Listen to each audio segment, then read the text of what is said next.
이번 시간에는 지난번에 있은 그 신체적 학대, 정서적 학대에 이어서 이 성적 학대에 대해서 알아볼 수 있도록 하겠습니다. 성적 학대는 성적 수치심을 유발하는 행위라든가 성폭력, 성희롱이라든가 성추행 이런 것들이 포함이 되죠. 그래서 노인 의사에 반해서 강제적으로 행하는 모든 성적 행위를 성적 학대다 이렇게 볼 수가 있는데요. 그 대표적으로는 특히 강제적인 그 성관계라든가 성행위를 강요한다든가 또는 시도하는 이런 부분들이 있을 수가 있습니다. 이게 이제 우리가 예측 징후를 보게 되면 혹시 노인이 걸을 때 혹은 앉을 때 어려움을 보인다든가 혹시 또 뭐 성병에 걸려 있을 그런 경우를 생각할 수가 있죠. 그 다음에 원치 않는 입맞춤이라든가 뭐 애무라든가 이런 것을 요구하는 것도 결국은 성적 학대의 상당히 그 대표적인 행위다 이렇게 볼 수가 있습니다. 그리고 강제적으로 가슴이나 엉덩이든 신체 일부를 만지는 그런 성추행도 있습니다. 이런 예측 징후로는 뭐 속옷이 찢어져 있다든가 성기라든가 항문 주변에 타박상이라든가 이제 하열이 나타나는 그런 경우를 볼 수가 있죠. 그 다음에 판단 능력이 없거나 의사 표현을 할 수 없는 노인의 성폭행이 나타나는 경우가 있습니다. 그럴 경우에 노인은 분노라든가 수치심을 보이죠. 그리고 특정 유형의 사람들에 대한 두려움을 보이는 경우가 이게 예측 징후라고 볼 수가 있습니다.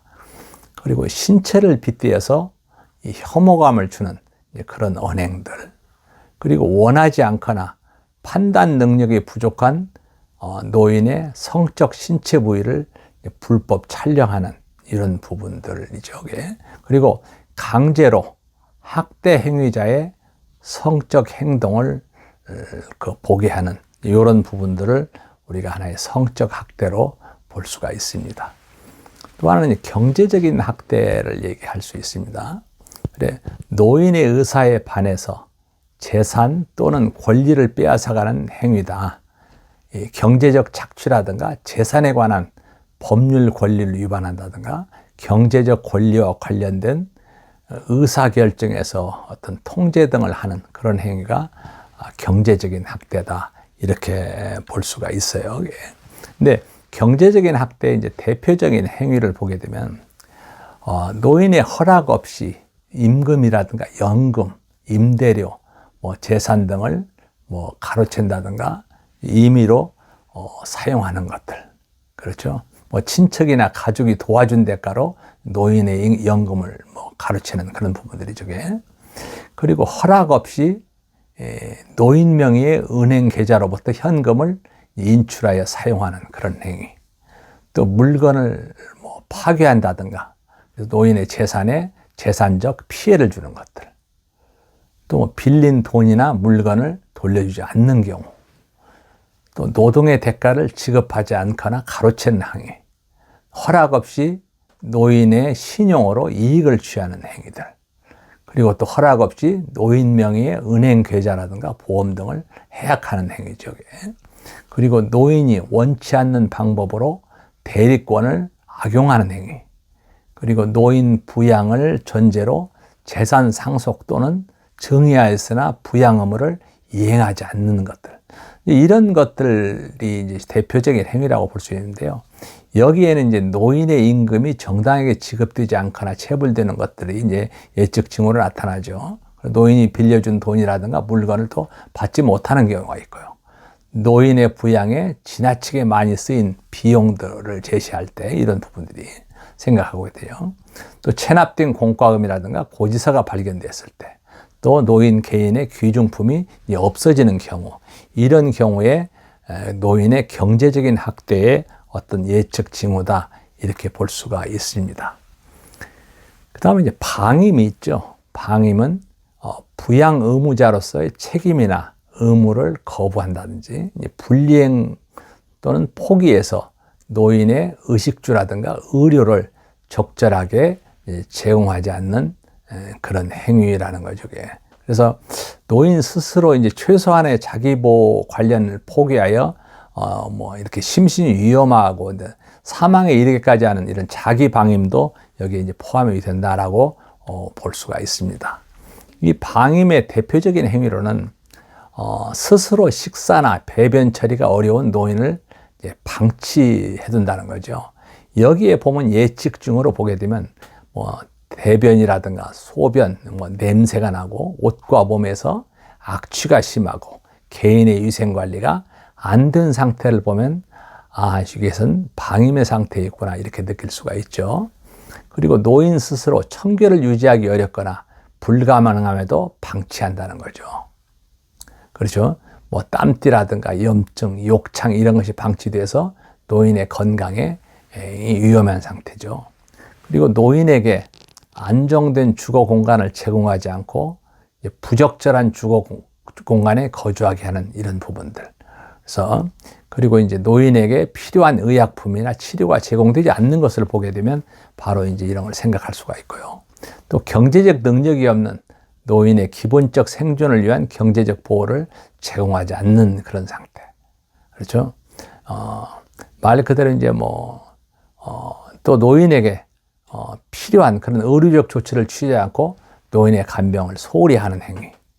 여기에 이제 나타나는 것은 노인이 식사를 자주 거르는 등 영양실조나 탈수 상태에 있다든가 복지관 및 재가복지 지원 서비스를 스스로 거부하는 그 자기 방임의 형태가 이제 예측증으로 나타나는 것을 볼 수가 있습니다. 또 유기라는 부분이 있죠. 유기는 보호자 또는 부양 의무자가 노인을 버리는 행위다 이렇게 볼 수가 있습니다. 대표적인 행위로서는 노인을 시설이라든가 병원에 입소시키고 연락과 왕래를 두절하는 것 이런 부분들이 나타나죠. 그래서 여기 예측증으로 보면은 가족이라든가 보호자가 노인과 연락을 두절하거나 왕래하지 않는 부분을 통해서 우리가 이런 행위가 나타나고 있구나라는 걸 볼 수가 있죠. 또 인지 기능을 상실한 노인을 고의적으로 가출 또는 배회하게 한다. 그래서 이 노인이 낯선 장소에서 배회하는 것을 보면은 이런 유기 상태에 있다는 걸 알 수가 있습니다. 그리고 노인을 낯선 장소에 버리는 것, 또 배회하는 상태에서 발견된 노인에 대해서 부양 의무자가 부양 의무 이행을 거부하는 것, 이런 것들을 우리가 유기다 이렇게 얘기를 할 수가 있습니다. 이런 학대에 대해서 신고 의무자는 꼭 신고를 해야 되는데 신고 의무자의 역할이 있습니다. 그리고 노인복지법 제39조에 보면은 신고 의무자의 역할이 있는데 특히 어떤 경우에 신고해야 되느냐? 노인 학대 상황이 위급한 경우 경찰 또는 노인보호 전문 기관의 상담원이 현장에 도착하기 전에 피해 노인의 안전을 최대한 확보해야 된다. 그리고 조사가 진행될 경우에는 노인 학대 사례 조사가 원활히 진행될 수 있도록 조사원에게 적극 협조를 해야 되고요. 또 노인 학대 신고와 사례 개입의 모든 과정은 법적으로 보호를 받으며 신고인의 신분은 보장받을 수 있고 또 필요시에 노인보호 전문기관을 통해서 법률적 도움을 받을 수 있다는 것을 아실 필요가 있습니다. 그래서 중요한 건 이제 노인학대 신고번호인데 여기 노인학대는 노인보호 전문기관에 24시간 내내 가동이 되는데요. 전화번호는 1577-1389가 노인보호 전문기관이고요. 아니면 보건복지 콜센터가 있습니다. 129로 전화를 하시든지. 정부 민원 콜센터가 110입니다. 또 경찰은 112입니다. 여기에 이제 신고를 해야 된다는 거죠. 그래서 노인 학대를 알게 된 경우는 주저하지 말고 노인 학대 신고번호로 연락하면 바로 관련 서비스를 제공받을 수 있다. 이렇게 아시면 될 것 같아요. 그래서 이제 노인의 어떤 학대에 대한 부분 때문에 노인보호 전문기관이 있죠. 노인보호 전문기관이 어떻게 설치가 되는지, 이제 설립이 됐는지 그 배경을 보면은 2004년도에 처음으로 노인복지법 개정으로 노인 학대의 개념이 확립이 됐습니다. 그래서 노인복지 시설의 종류에 또 노인보호 전문기관이 이제 추가가 됐죠. 그래서 여기에서 이제 나름대로 1577-1389 번호가 이제 전국적으로 이제 운영이 됐습니다. 여러분들. 그래서 이제 2007년도에는 노인 학대 유형에서 정서적 학대가 포함이 되어 있습니다. 그리고 2011년도에 중앙노인보호전문기관 업무 범위에 노인 인권보호 관련 그런 정책 제안과 노인 인권보호법을 위한 연구라든가 프로그램 개발을 이제 포함을 하고 있습니다. 자, 그래서 이 중앙노인보호전문기관은 특히 이제 어떤 역할을 하냐면요. 노인의 인권보호에 대한 그 정책 제안을 한다든가 또 연구 및 그 프로그램을 개발한다든가 아니면 노인 학대 예방의 보호라든가 교육 자료의 어떤 제작이라든가 보급을 하고요. 그 다음에 노인 보호 전문 관련 그런 실적 뭐 이런 것들을 취합하고 어떻게 대의 자료를 제공을 한다든가 이런 부분들이에요. 그리고 지역 노인 보호 전문기관에 대한 관리라든가 업무를 지원하고요. 또 지역 노인 보호 전문기관의 어떤 상담원의 심화 교육을 한다든가 그리고 노인 학대 분쟁 사례 조정을 위해서 중앙 노인 학대 사례 판정위원회를 운영하고요. 그 밖에 노인 보호를 위해서 바로 대통령령으로 정하는 사항, 이런 사항들에 대해서 중앙노인보호전문기관에서 쉽게 해서 모든 일처리를 하고 있다는 것을 알아두시면 좋을 것 같고요. 각 지역마다 지역노인보호전문기관이 있습니다만 여기에서는 노인학대 신고 전화를 운영하고 또 사례 접수를 하고요. 노인학대 의심 사례에 대해서 현장 조사를 합니다. 그리고 피해 노인이라든가 노인 학대지 않는 상담을 하게 되죠.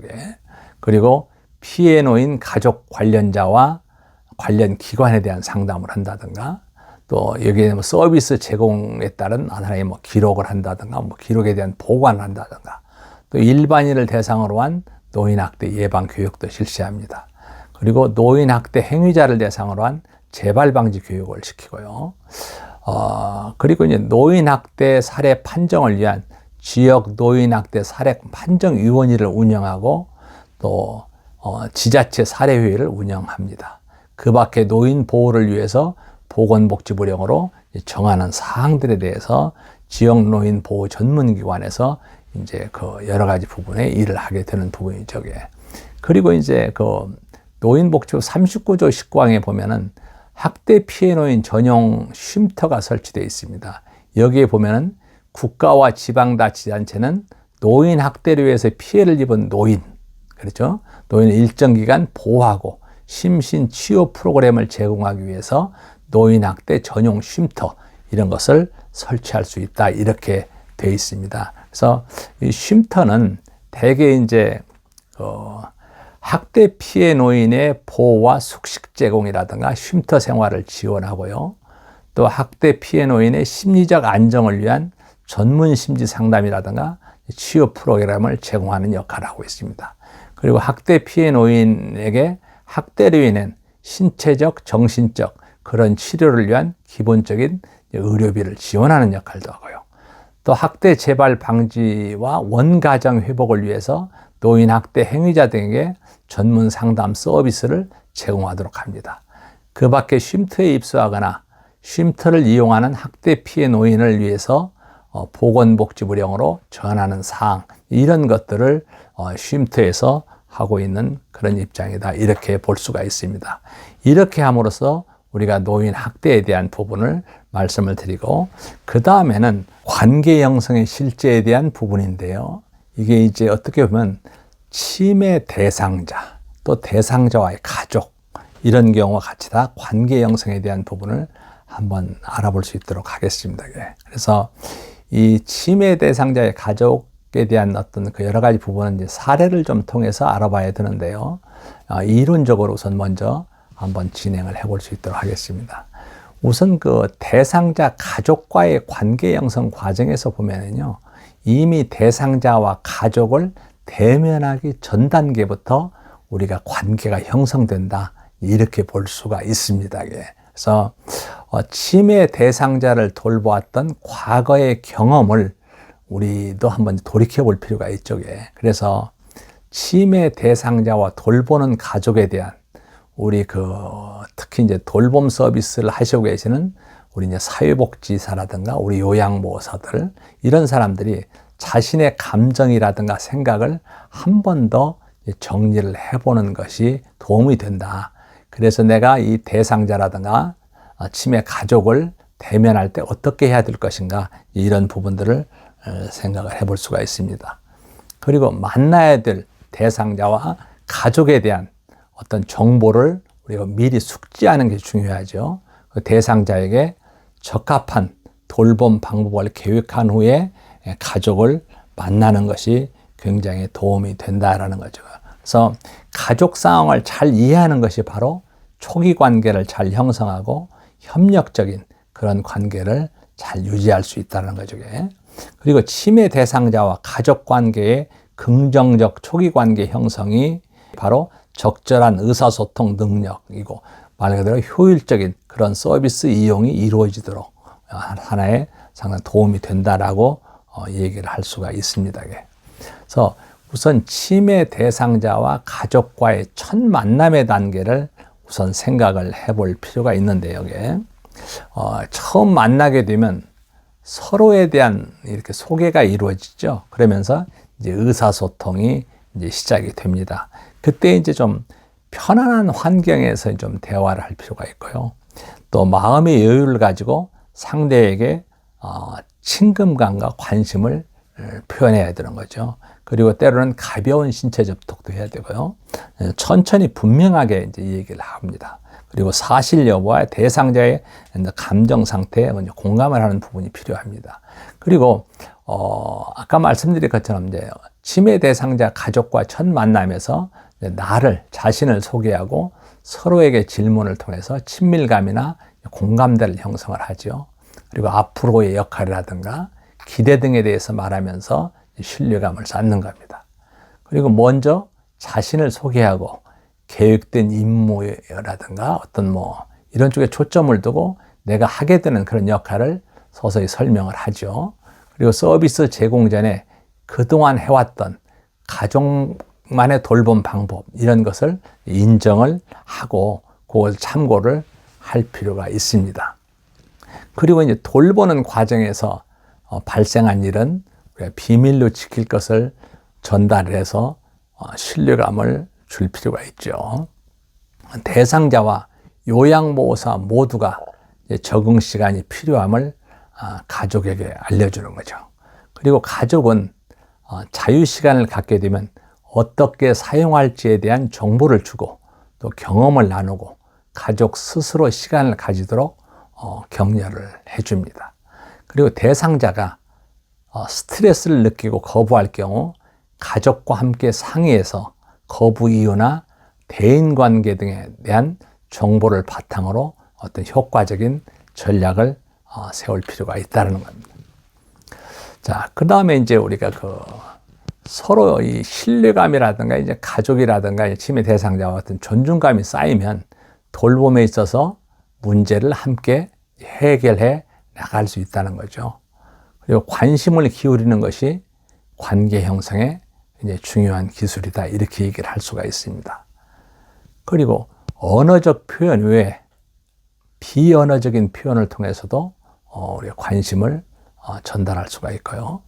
치매 대상자와 가족 구성원 관계를 파악해서 가족 특성을 이해할 필요가 있다는 겁니다.